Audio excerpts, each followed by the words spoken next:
চুয়াডাঙ্গার আলমডাঙ্গা উপজেলা পরিষদ চত্বরে ফুয়েল কার্ড নিতে এসে লাশ হয়ে ফিরলেন বখতিয়ার হোসেন নামে এক ব্যক্তি।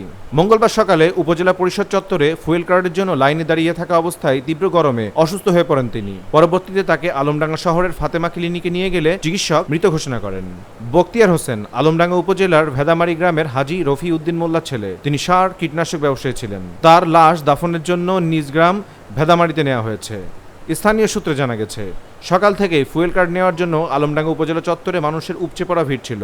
রোদ ও গরমের মধ্যে দীর্ঘ সময় লাইনে দাঁড়িয়েছিলেন তিনি। সেই ভিড়ের মধ্যে হঠাৎ অসুস্থ হয়ে পড়লে মাটিতে লুটিয়ে পড়েন। তাকে চিকিৎসার জন্য একটি ক্লিনিকে নিয়ে যাওয়া হয়। সেখানকার চিকিৎসক তাকে মৃত ঘোষণা করেন।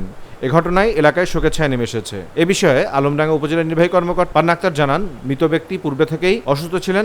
উপজেলা চত্বরে মানুষের ভিড় ছিল অনেক। এই তীব্র গরমে অসুস্থ হয়ে পড়লে তাকে দ্রুত ক্লিনিকে নেওয়া হয়। স্ট্রোক করে তার মৃত্যু হয়েছে বলে ধারণা করা হচ্ছে। নিউজ ডেস্ক, দৈনিক রানার।